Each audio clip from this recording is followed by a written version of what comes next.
Today in episode 51 of the podcast, we are reviewing the films Sonic the Hedgehog 3 and Mufasa the Lion King. We also want to take a moment to wish everybody a happy holidays and a Merry Christmas. Rest, relax, and have some fun with your family and friends. But I'm Brad, he's Josh, and this is We'll Bring the Popcorn.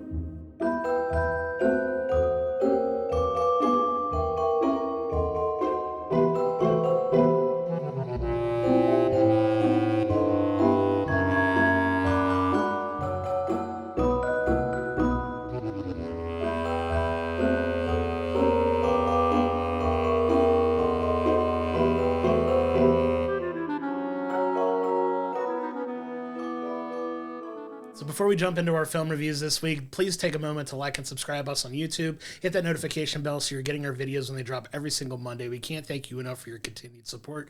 Also, if you're listening to us in the audio room, please give us a 5-star review. It really helps elevate the profile of the show. Also, go to willbringthepopcorn.com for all of our archive footage, our merch store, our social media information. Come talk to us. Join us on Discord. All of the fun things. We'd love to hear from you, and thank you once again.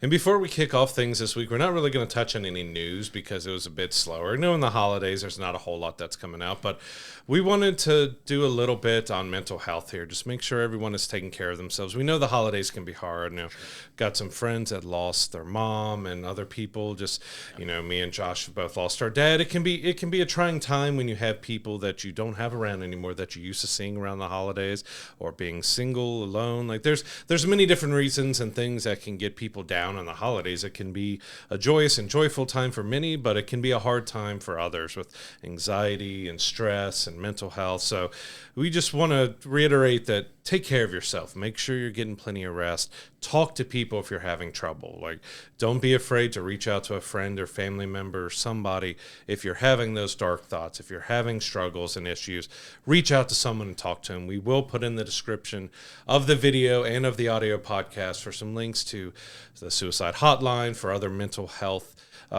organizations that can help you out if you need someone else that you want to talk to that's maybe not a friend or someone you know closely. But just make sure you reach out, talk to somebody, and don't let that overwhelm you and get you to that point, because again, holidays can be really hard. End of the year can be really hard.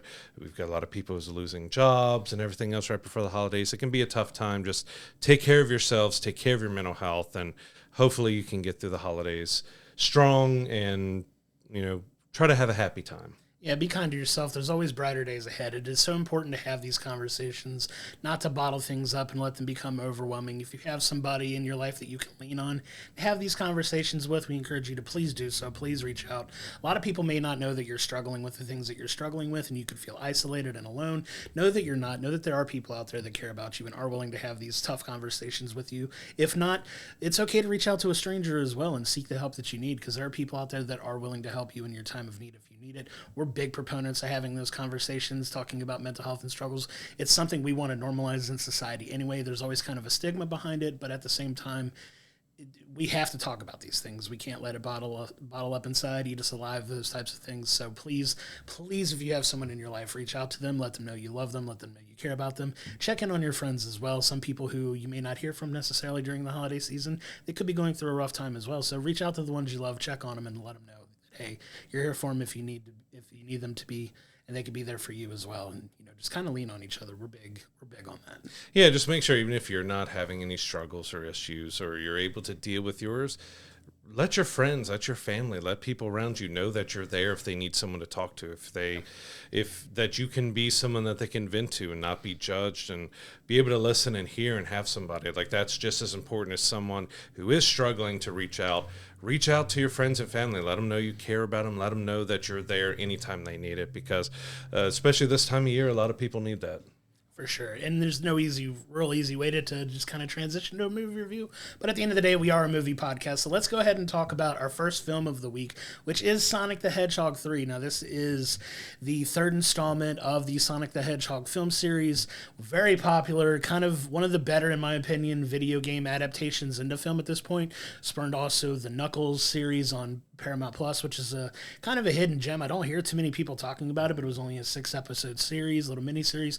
It was really well done too. I really enjoy these movies, but this film now introduces yet another hedgehog into the fray in Shadow, who is voiced by the incredible Keanu Reeves. You know, they expand the cast a little bit with some new people in this as well, but you have your main three. You have Sonic, Tails, and Knuckles all teaming up to take on Shadow. And I got to admit, man, after seeing the first one, I was a big fan of the first film. The second film I thought was still good, but probably not on the same par as this one. I'm going to kind of jump the gun a little bit. This third one might be my favorite of the three.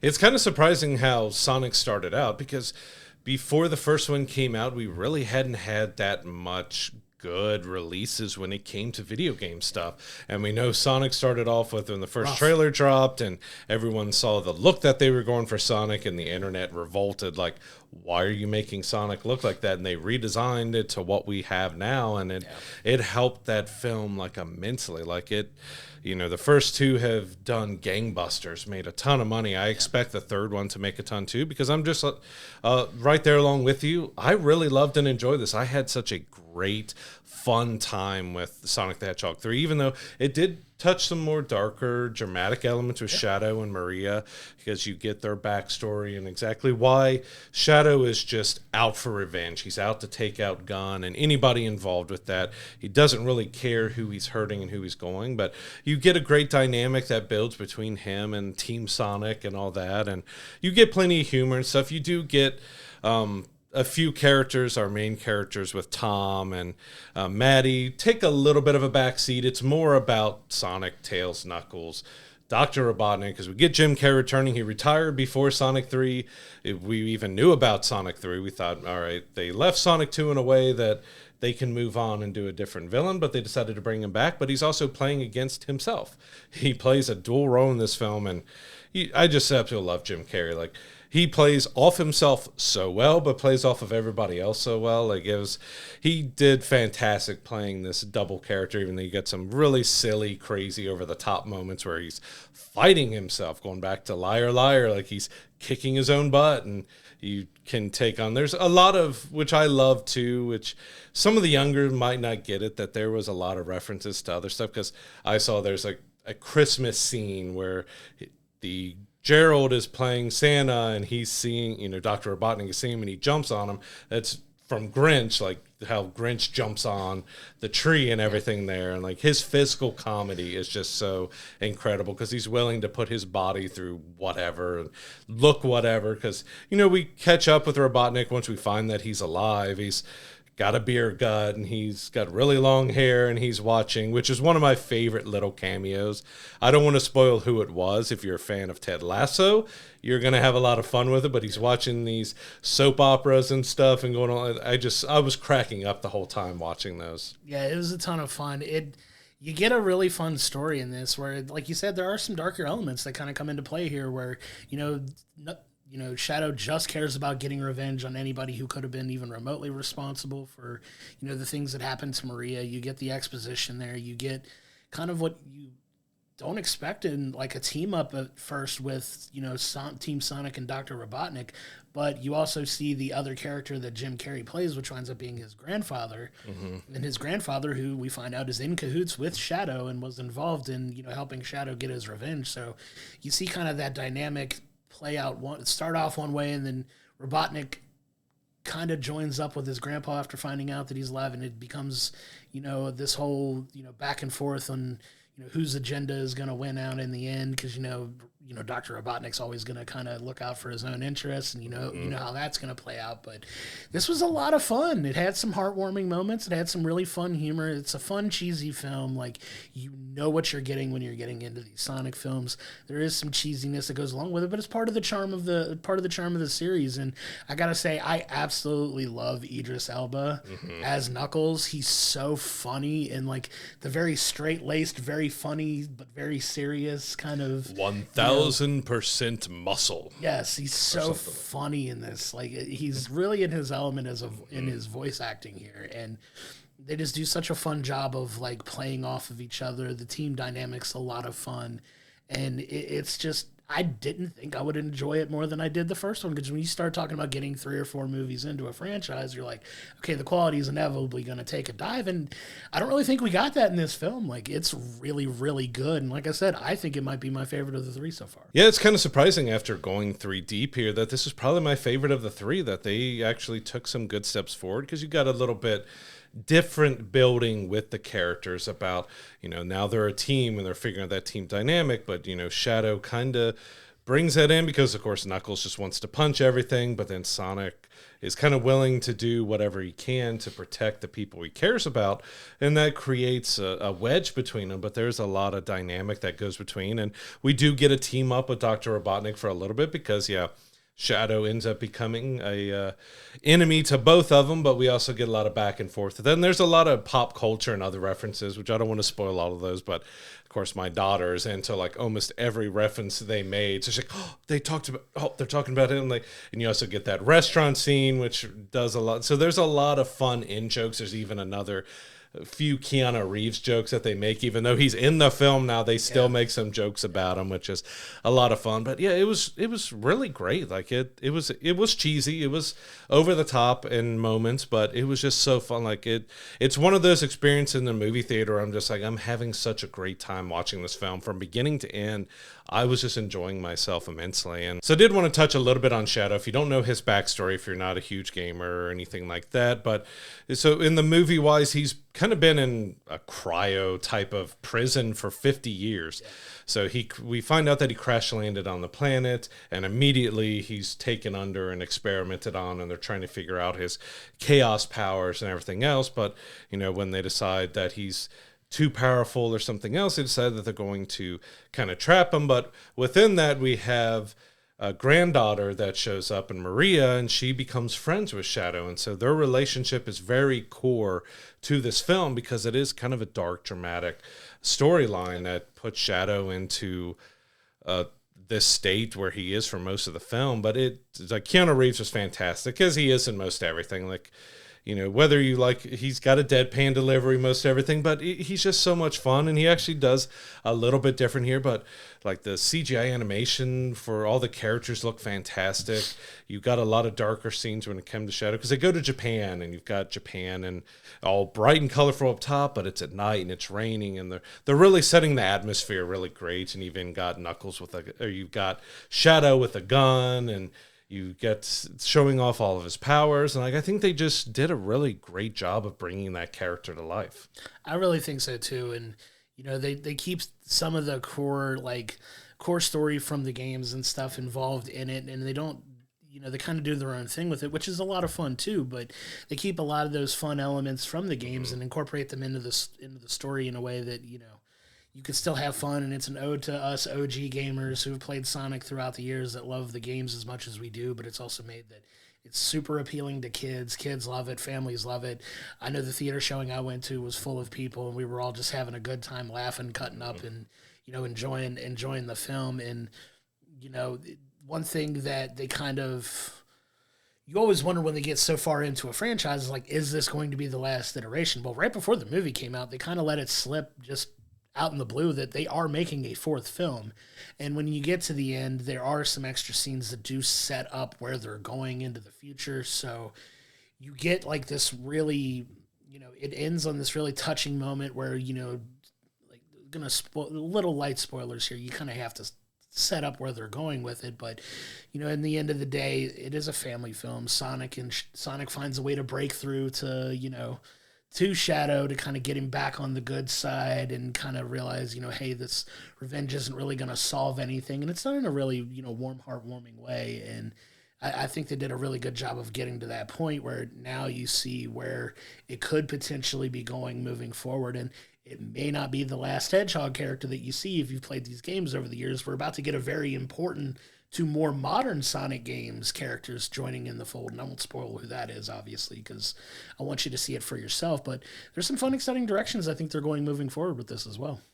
Yeah, stay tuned for the mid-credit and post-credit scene. They're both worth staying for because they do, the end credit kind of gives you little answers to something that happened at the end of the movie, while the mid-credit sets up Sonic 4, which could be really exciting. Like there's definitely one character in there that a lot of people have been waiting for, and Yes. I'm not going to say anything else but that, but it was really fun to see. But yeah, Sonic the Hedgehog 3 I was surprised at how much I enjoyed it. I mean, with the trailers and stuff, you kind of saw the same scenes and everything over. And sometimes that's good, sometimes that's bad. Like they're not wanting to give away all the good stuff, or maybe we don't have a whole lot that we think is good from the movie, so we're just going to keep showing the same.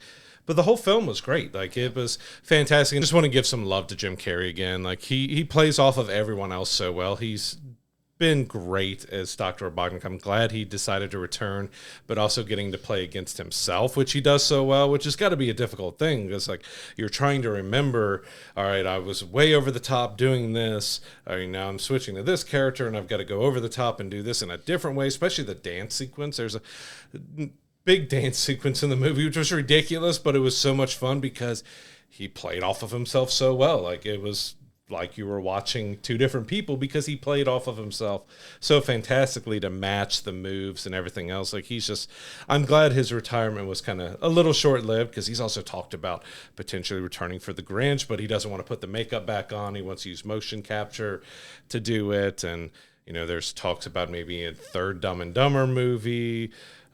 There's been quite a lot of talk about he might come back and do a bunch of sequels here to other stuff, but it was fantastic seeing him return for Sonic the Hedgehog 3. Like he was a lot of fun. He was great, but I did like the darker elements with Shadow that in Maria, and then you got to see because there's a lot of kind of good dialogue and lines between them that they quote throughout because it's kind of setting up his mental state and where he is and this connection that he has, and you get good motivation of why he's so angry and why he's wanting to destroy Gunn because even Sonic and all them see Gunn as now is like, okay, maybe they're not exactly our friends fully, that they've done some bad, and we shouldn't be 100% aligned with them. We got Kristen Ritter showing up as a character for Gunn and stuff. She got to have some silly fun and stuff in the movie too. But yeah, overall, Sonic was it was a ton of fun. It was a lot more fun than I was expecting to have with it. Being the third one of a video game series, that the first two have been great, but it's just like when it started out as it did, from the first trailer to where it is now, it's pretty crazy. I love that they didn't keep all of the good stuff in the trailer and that we get some good stuff outside of it. And it really did a good job of kind of hiding the tone of the film too, really. Like you understand from the trailer that, Shadow was going to be the threat in the movie and he's this dangerous threat. You kind of did the same with Knuckles when Knuckles was presented in the second film as well. But, you get there eventually, and I love that they didn't give everything away in the trailer. I love, they have some fourth wall breaking elements in the movie that are a lot of fun, kind of a meta take on itself. It doesn't take itself too seriously, which I can appreciate.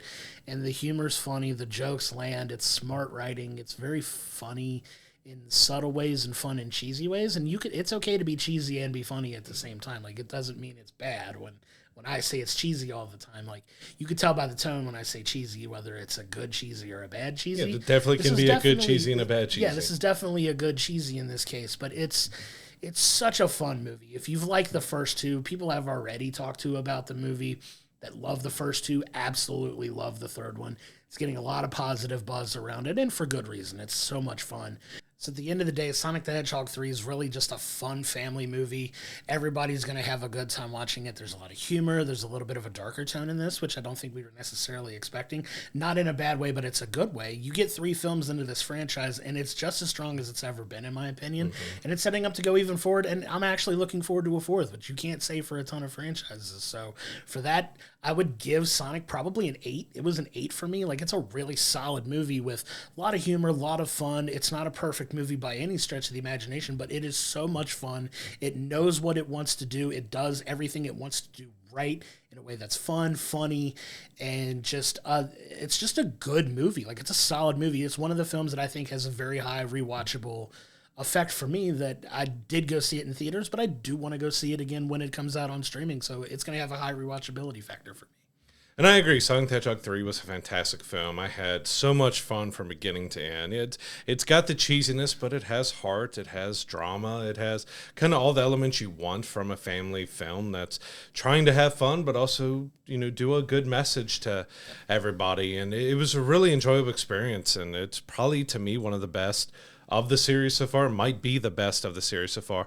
I would probably give it a 9 myself. And again, this isn't comparing to other 9s or things that I gave, like comparing this to Wicked. They're definitely different 9s that they deserve. But I had so much fun with Sonic that it was that highly rated for me, because it was just pure enjoyment from beginning to end. My kids absolutely loved it. We had a great time in theaters watching it. It was a great experience for the theater, and it was just a fun overall film that I can't recommend highly enough to go check out. And yeah, it is one of the best, if not the best, of the series so far. They really nailed it, and I'm excited to see where it goes for the fourth one. I was already, all right, we're going to see it. Oh, it's not out to 2027. Why?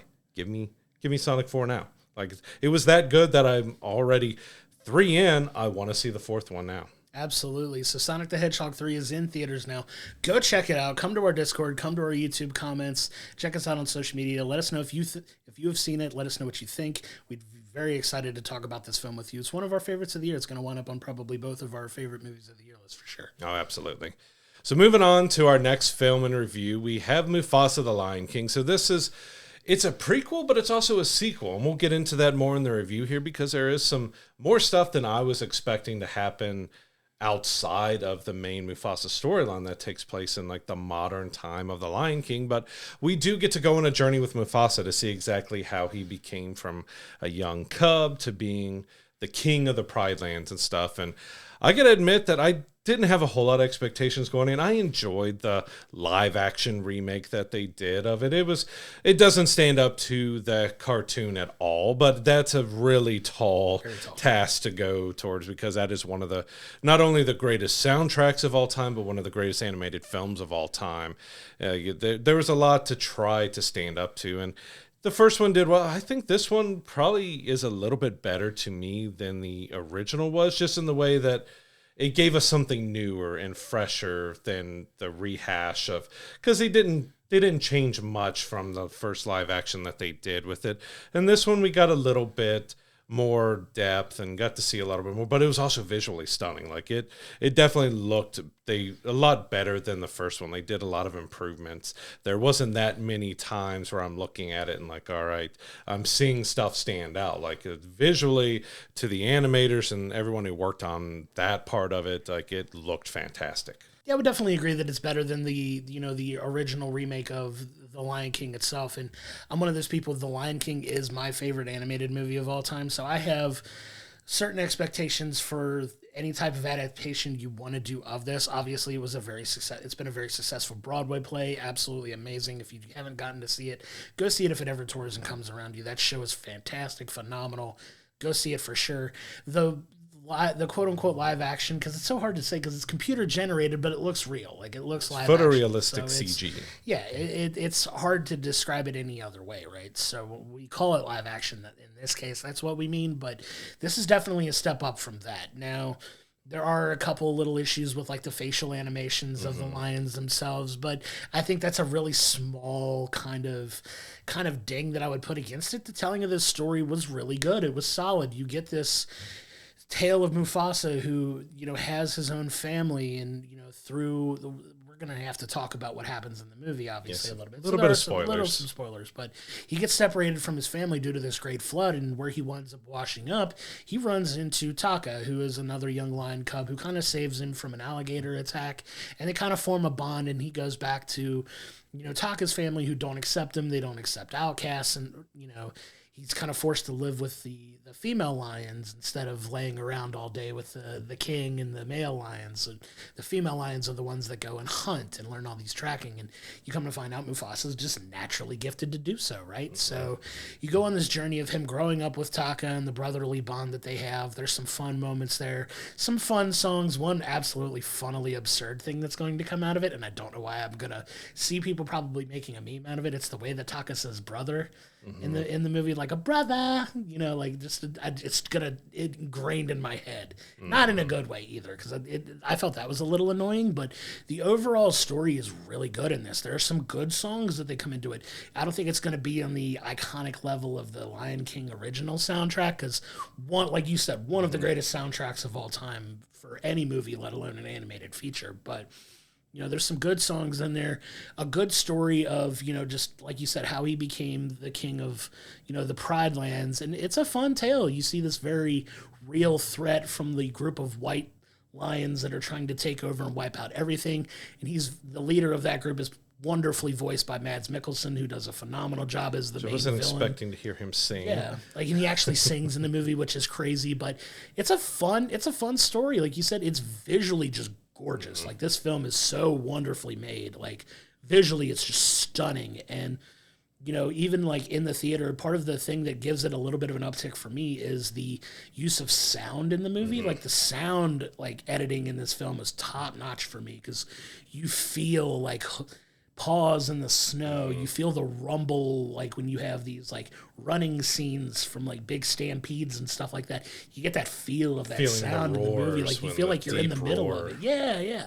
Like the sound editing on this is top notch. But I really wound up liking this more than I thought I would because I wasn't the biggest fan of the last live action retelling of the Lion King story.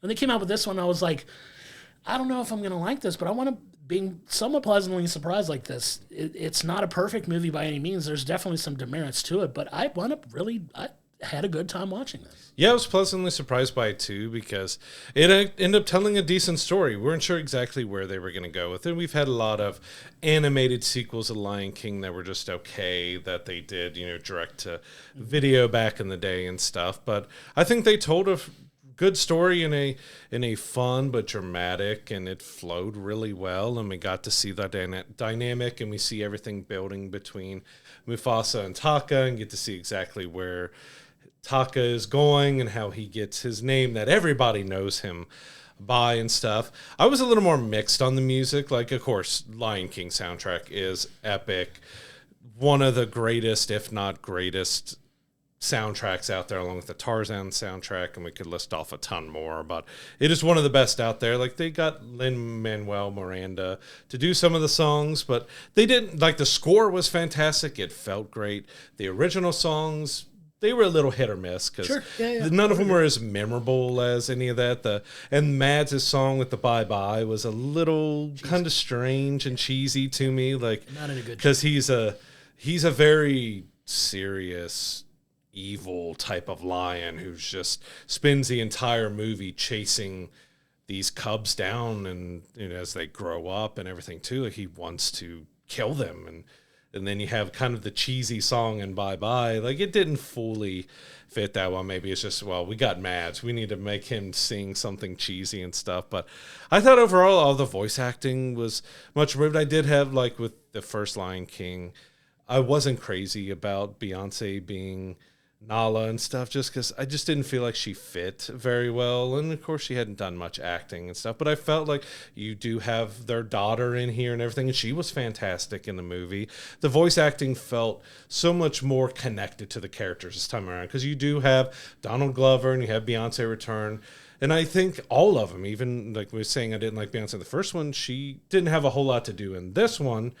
But she was fine. She was great. Like, everyone sounded good. Like, I felt the voice acting fit a lot better in this one than it did in the first one, even though there was some over-the-top cheesiness. Because the story is actually told by Rafiki. So we start off the movie with Kiara is being kind of pawned off to Rafiki and the rest of the tribe because Nala is pregnant, and Simba and Nala are heading off for the birthing and everything that happens with them. So there's a big storm coming, and so they try to tell a story. So we got Timon and Pumbaa gets to show up and have some cheesy over-the-topness and stuff with that, which I liked, but I also didn't, because I felt they were trying a little too hard to include Timon and Pumbaa, because they just kept cutting out of Mufasa's story, going back to there's some stuff for this story that fit well for them to cut back to, but most of it seemed just to have a reason to have Timon and Pumbaa making jokes and doing stuff, which was good and bad. Some of the jokes didn't hit as well. Very and meta.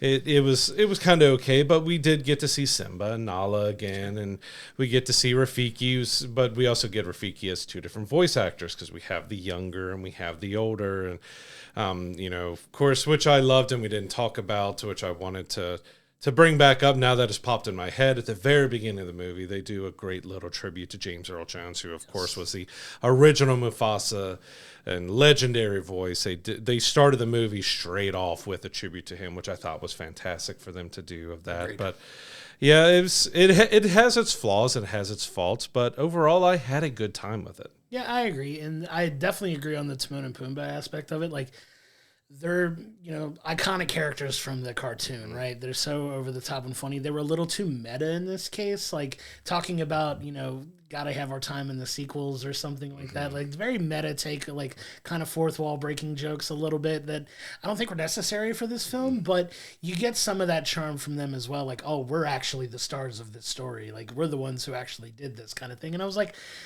is that really something that they would say necessarily? Yep. But like, that's one of the small like knocks I have on the film, is just I didn't care so much for the use of Timon and Pumbaa in this. Like, they had a little bit of comic relief, but I think they were almost trying a little too hard to be funny at some points. So it was just like it felt a little forced, but it didn't really. It's so minor in this film. It kind of doesn't really detract from the rest of the story, which is just justifiably centered around the Mufasa story and everything that they went through there, which I think at the end was done really well. And, for that, I would say it's definitely better than the last Lion King remake, and it puts it definitely at a level above that. It still doesn't come up to meeting the expectations I have from the animated movie, but I think this one does a fine job of holding its own. Yeah, because the animated movie's a 10. Like, it's absolutely one of the greatest. I mean, had one of the most dramatic moments that still... everybody who grew up with it, like, seeing Mufasa die in the original Lion King and Simba's reaction and stuff to it was just like, okay, childhood trauma brought up every single time we watch this movie. And they played off of it a couple times in the film where you have like Taka grabbing Mufasa by the paws, where it's just like, oh God, it broke my heart again. Like, I had a little bit of that. We're going to get you moment. again. It's just like, no, it doesn't happen yet, but here's a little extra foreshadowing. They almost went too far with how many times they did it, but I'm glad they kind of stopped where they went, because it could have been too much. Because like, oh, you got it. Are we doing it again? I was like, okay, like one little wink and a nod might be okay, but they did it twice. And I'm like, I don't know if I'd have done it that many times, but it was fun. I enjoyed Zazu in that film as well. Zazu was fun. I don't necessarily know why John Oliver wasn't involved in this one, even though he was involved in the 2019 one. I don't know if they just couldn't get him to come back. I don't know why they decided to do the younger ones and not just let the actor, like with Rafiki, as I mentioned, they could have just had that same actor play Rafiki again. But the one who played the younger was fantastic. Like, there wasn't really a whole lot of difference between the two. Yeah, and it's one of those you kind of just turn your brain off to that sort of thing and just kind of take the story as it's being presented. But yeah, it was fun, man. I had a good time with this one. And so in the end, Mufasa the Lion King was a sequel that ended up being better than the original. So, I mean, I say sequel because of all those scenes. It's a prequel that's also a sequel. So it's a little messy in that way, because it has probably about 10, 15 minutes worth of scenes that are a sequel, while the rest of the movie is a prequel. But the animation looked great. They really improved the visuals. The voice acting for me was a lot better and more improved over top. It told a good story overall.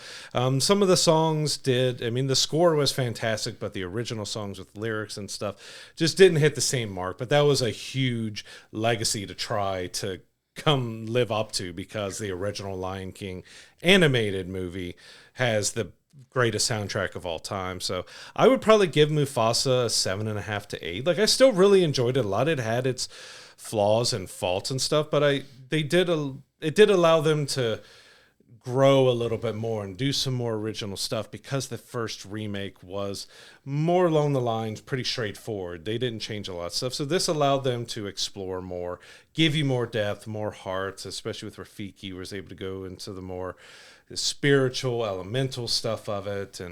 But overall, it was a fun movie. I had a lot more fun with Sonic, I will say, but this was still a fun movie to go see. Yeah, I agree. It's a fun take on a story that we already know. It's fun to kind of go back and see how Mufasa becomes this iconic father figure that he becomes in the original Lion King animated feature. It's a really well done visual take on the film. The story's solid. It's good. There's no real plot holes in the story that I would say take it anything. It gets a little bit of a knock on the kind of misuse of Timon and Pumbaa a little bit. Some of the original songs don't hit the way we think they could have necessarily, and for that reasons, I gave it a 7. Like, it's still an enjoyable movie. I would still probably throw it on again and watch it again, but it's one that definitely didn't like as much as Sonic, but it's still a fun family movie in its own right. If you love The Lion King, please give this one a chance too, because it's definitely a step up from the Lion King first try at this live action animation that they have done for this.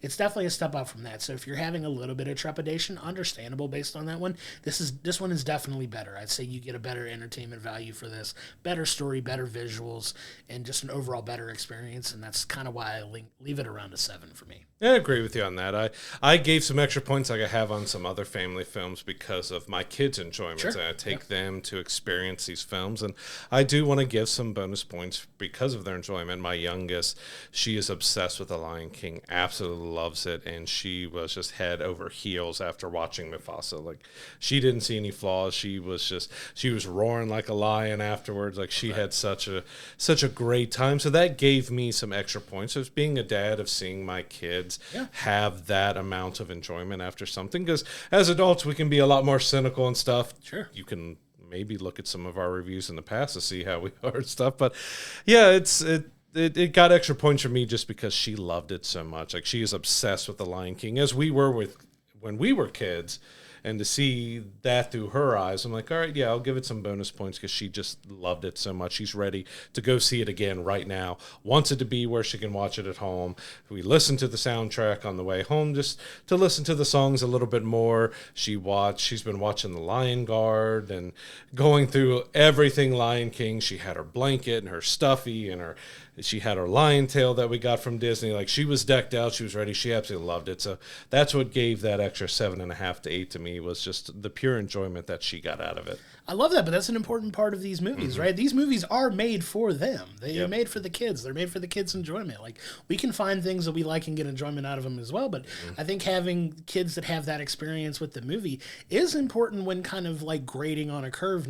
I call it grading on a curve for adults because, like, yeah, you know, with time and with life and experiences, we tend to become a little more cynical, a little more jaded about things, and you know, it's hard to kind of put ourselves mentally back in that place of viewing things through the eyes of a child like this. But I love hearing your experiences of your kids when they go see these films, because that's kind of the importance of these types of movies, right? Because we look at how we're glowingly talking about the original Lion King animated film that came out when we were kids, and such high regard that we hold it in. Like, I think it's a very important, like, telling of that experience through how your kids view things and how kids view these films, because at the end of the day, we jokingly talk about all these animated features getting like 1,000 sequels and 1,000 remakes and all these other stuff, and us as adults were like, do we really need it? But if your kids are finding the enjoyment about it, that's why they're doing it. That's why they're getting made. They're making the extra money, but the kids are enjoying it. And at the end of the day, I think that's kind of what it needs to do, right? If the kids are enjoying it, it's got to bump it up a little bit. It doesn't necessarily mean it's the greatest film ever made, but if they're getting enjoyment out of it,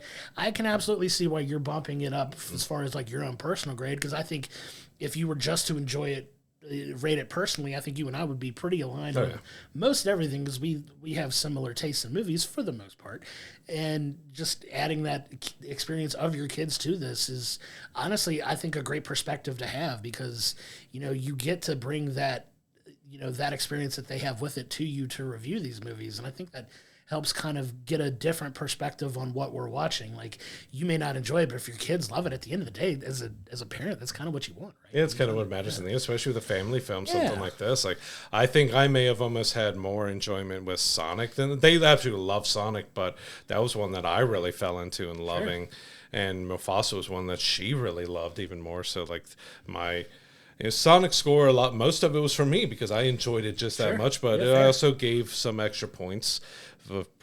Might have been around an 8.5, but I gave it a 9 because it had that extra enjoyment for my kids. My oldest is a big Sonic fan, but so is my youngest and stuff. But yeah, I think it's important as a dad to include their opinion, especially on these family films, because that's who they're made for. Like we want to find stuff to like, especially like we've had Pixar that has done a fantastic job of blending stuff for adults and kids and stuff, and we want to have a good time with it as well. And of course, reviewing it, we're looking at technical aspects and we're trying to grade on a certain way of looking at films a certain way, but you also got to look at it from a personal side and, for me as a parent side, just to see exactly how the full experience is done. And that's what I want to review and look at, is how is a full experience from an individual, from a reviewer, from a dad. Take all that and to get my final score and stuff. And so, yeah, that gave Mufasa 7.5 to 8 for me, because my youngest, she just loved that movie. I love that though, but that's the kind of perspective we want to have, right? Mm-hmm. Like that's like we like to rank these films based on certain things, and you can feel about it how you feel about it. Please feel differently than us. Please come tell us and let us know we're either way off base or spot on. But I love the fact that we can bring your kids' perspectives into these family films, because I enjoy family films as much. I don't have kids of my own, but I love seeing the perspective of them, because the way they talk about films, I love hearing, because it's how we talked about the movies when we were kids, right? And we look at all this stuff that we have so much nostalgia for, that we love, that were a big part of our upbringing and why we like movies to begin with in the first place, because we have those types of movies that we connect with. And it's fun to see, like, when the next generation gets older, what are the things that when your kids are our age, what are they nostalgic about? What are they going back and like, oh man, this was such a huge movie for me as a kid? Is it a film like Frozen? Is it a film like, what is it that had that big cultural impact on them and shaped the way they view movies? Like, I love hearing about that, because we're not young, we're not old by any means, but we're not young either. Yeah, give me that look. But we have we have that nostalgia for the things that we had growing up, and I'll be excited to see what they have that nostalgia for as they get older too, and just kind of see how their movie viewing experience shapes the way they look at films when they get older. It's fun. That's what I love so much about this medium, is you can take things and it shapes your view on things, and then you apply that when you get older, and now like we have another generation that you could see just have that same experience, and it could be very different movies. And I'm excited to have those conversations. Yeah, and I just loved seeing, like I said, I love seeing her reaction after it, because she just had such pure joy after watching the film. And she enjoyed the first remake as well. She's rewatched it a few times, but her go-to still, just like us, is going to the animated film. She also loves the Lion Guard series that they did with Kion and, the kids and everything else that they did for a few years on Disney Junior and stuff. But yeah, I love seeing her reaction. I think till like 9 o'clock at night she was still roaring like a lion, and she was giving her voice off. So because she also got to see a young female cub and being young girls, so you had Simba and the boys in the first one, so now you got a little bit more that got on the women and the ladies, because we also didn't touch on some more female aspects with the Mufasa story that added some more drama and deeper elements and stuff with that too. But yeah, overall it was fun, and I appreciate you allowing me to bring my kids' perspective into it, because I think it is important to have their perspective, and especially on something that's made for them, because they're not looking at the technical aspects. They're not mulling over dialogue. We may find the songs corny. They may absolutely love them. And, that's a big factor. That should factor into these reviews, because that's who it's made for first, is the kids, and everyone else after. Yeah, of course. And like I said, it's fun to have that perspective, because like we said, that's who these movies are made for. Like, we can come review them and talk about them and put our spin, our view of the world, and the way we look at these movies is going to be completely different from them. And I love that. I love that dynamic between how we would look at it versus how they do. I love that your daughter was running around roaring like a lion. Like, that's just fun stuff. Like, that's stuff we would do as kids, and it's just so much fun, and why I love movies as much as I do, because like as generations get older, move up, and the next generation comes up behind it, like at the end of the day, a lot of the same things that we love about movies are going to be the same things that they love about movies, but it's just a different movie told in a different way. But at the end of the day, we're all getting that same enjoyment and perspective, and shaping why we love movies. And that's why I love talking about film as much as I do, because it's one of the perfect, entertainment mediums, because the possibilities are endless, and that's why I ride so hard for original storytelling sometimes, is because there's so many things you can do that haven't been done, and I'm excited to see that. But I just, it's fun, man. I love movies so much that obviously we're doing a whole freaking podcast about it, but like, it's fun to see that, and it's fun to see, like, talking to my parents about the viewing experiences at the movies that they had. It's a completely different experience than what we had growing up. And now you have, like, moving into your kids and the next generation of people who are going to the movies now, where we had to go search in the paper to find when the movies were coming out, or we had to call a phone number. Call Mr. Movie Phone. Yeah, call a freaking phone number to tell us. We didn't have the internet that could tell us when a movie was playing. And that was fun because if you missed the movie you were looking for, you had to wait on the line until it came back around, because it would go through all the movies and then you'd have to go back again, like, oh wait, I didn't hear all the show. All right, yeah, then go. Yeah, because you had to listen through it all. You had to go to the newspaper. You drive by, because I always remember near us we had a cinema, the Showcase Cinema, that was near the highway, and it always had the big board that where they listed out all the films and stuff, and that was always something big for me as a kid, because it was like, all right, what's coming out? Okay, oh, we drove past it. What's coming out? Oh, all right, we got to go see that, because you didn't have the internet as big as it is now to be able to know immediately and get your tickets immediately. You would figure out, you would call, find the show times, you would show up, you'd wait in line, you'd get your tickets, and you would go there. There was no pre-buying. There was no, like, assigned seats or buying tickets early or anything. Yeah. You had to look it up in the newspaper, call the phone number, go to the theater, get the tickets, go in, try to find a group of seats together. I mean, it was all out war sometimes for big movies, because that's where, like, the midnight releases were huge for our generation and stuff, because they would do those midnight showings and you'd have to show up early and get in line to be able to get seats together and not be all the way up front. Now I do enjoy it that it's much easier that you can get assigned seats ahead of time and go, but it was a different experience for us as kids to go to a movie, because you had to look at things in a completely different way. You didn't have the trailers at your ready to watch at any time, and all the viral marketing and everything else. Like, you may not see a trailer for a movie unless you saw it on a broadcast TV show commercial, or it was before another movie you just saw.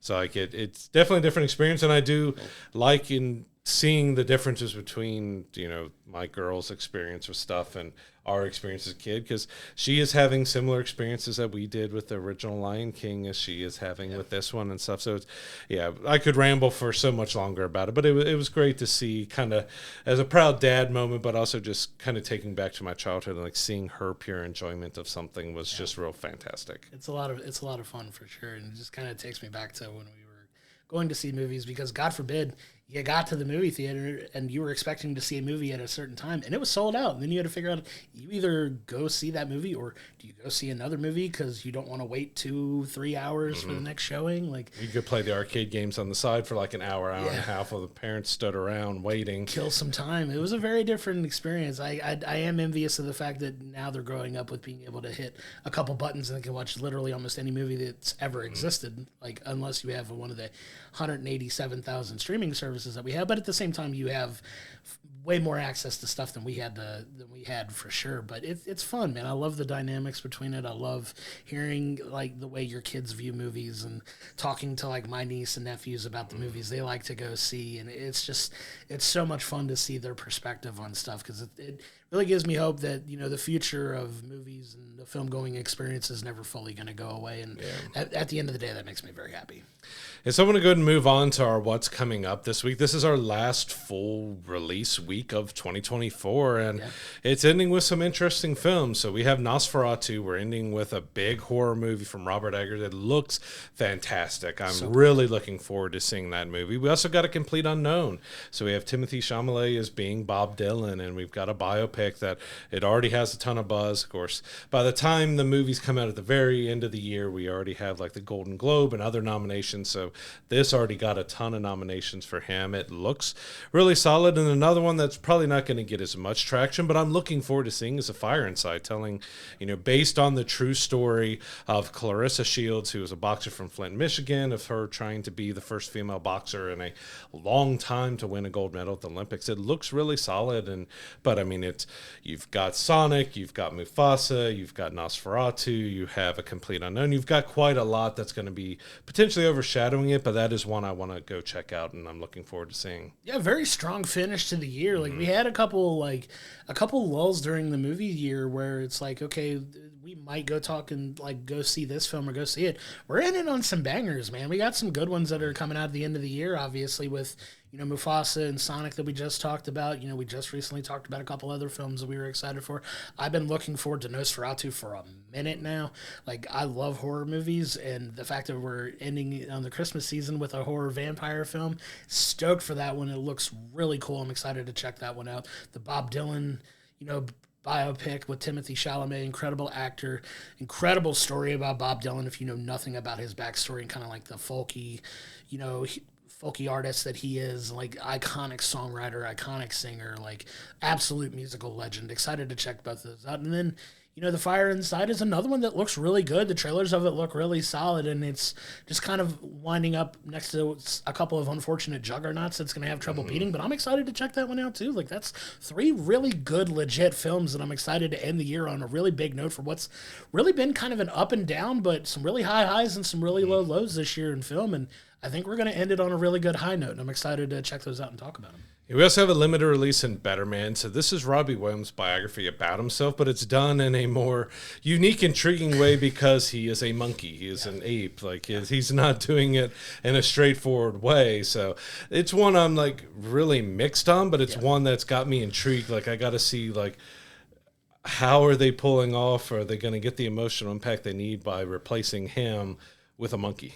Yeah, that one I've seen. We've seen the trailer for this at a couple films that we've seen lately, and I'm definitely on the fence on. Robbie Williams is definitely an interesting character to say the least. If you know anything about his career and some of the stuff that he's had to go through, so gonna be interested to check that one out too for sure. So if that's out in your area, go check it out. Let us know what you thought of it if you've ever seen it. I don't think we're seeing it showing anywhere around here. The full release will be out in January, so we might be able to check it out then, depending on our first episode of the year. Next year, we'll probably be looking at 2025 and seeing what we have going forward. And, we have some of the bigger films that we know that are coming out, but I'm looking forward to really breaking down and looking at everything that's coming forward, because there's probably quite a lot that don't realize that are going to be coming out in 2025. It's a big year for movies going forward. There's a lot of big time films that are coming out. They're going to be really important for film franchises and other things that I'm very excited to check out. Yeah, on demand, we already have Gladiator 2 and the comedy horror Y2K coming out on Christmas Eve. So on December 24th, you can buy or rent those. It's kind of surprising that we're seeing Y2K not as much, but Gladiator 2 coming as quickly as it is to on demand. But maybe they want it out for the holidays and see how many people buy it and watch it over the holiday season while people are off work, off school, out and because it's done decently in theaters and stuff. So, but that's kind of a quick release for it to come on demand. I think it's succumbed to the absolute juggernaut that Wicked has been. Wicked is just still doing gangbusters, doing well, and just killing it. Incredible. Love that for that. Go into our archives and check out a review for both Gladiator 2 and Y2K. See what we thought of that. And obviously with Gladiator 2, you get our Wicked review as well. So excited for the double features that we've had to kind of end the year on, like several of them, and I'm excited for it. We also got a couple decently big TV shows. So we have What If Season 3, the Marvel animated anthology of telling you different stories of, what if Peggy Carter was Captain America and other things like that. We have I think the first episode dropped at midnight for when we're re-recording this podcast, and it's dropping one every single day, I believe, until it's all out. But this is the final season they're doing of it, so it's going to be a big wrap-up of the What If, which I've enjoyed both seasons so far. I'm looking forward to seeing what they do with the final season here. Yeah, I love that they're rolling out an episode a day, so I believe it's going from the 22nd until the 29th. I believe is the day that the last episode is, but if you haven't checked that series out, can't recommend it enough. It's a really cool take, a unique animation style as well for the show, but a lot of your favorite MCU actors do voices of their characters that they play in the films in the series. A couple of them not as much, but it's a really fun take on some hypothetical stories that could have happened in the MCU, and it's a really fun one if you're into that sort of thing.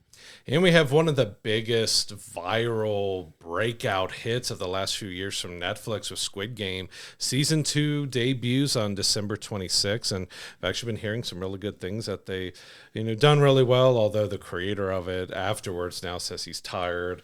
He feels like he may be done with Squid Game after Season 2, but we've also got the American English remake that's happening. We've had the reality TV shows, so I doubt Netflix allows, with just how big of a juggernaut it's been in pop culture in the last few years since it came out, that they're going to let Squid Game die anytime soon. But I'm looking forward to checking out Season 2. Like, it was a very disturbing, crazy, not what I expected when I watched the Season 1. So I really want to see how they try to top that, but bring some new levels to Squid Game in Season 2. Yeah, just ending the year on an absolute monster note with this. It was one of the biggest shows during the pandemic. Mm-hmm. It was one of the most viewed shows. Absolutely crazy show is right. It's the best way I can describe it. I know a lot of people are chomping at the bit for this, and we're finally getting Season 2 after almost 4 years now that we've been waiting since Season 1 came out.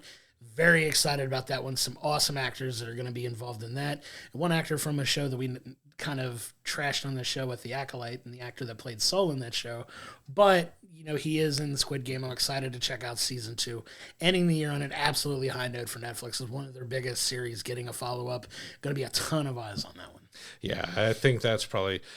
It's going to be interesting if it does as well as the original Squid Game did, because, again...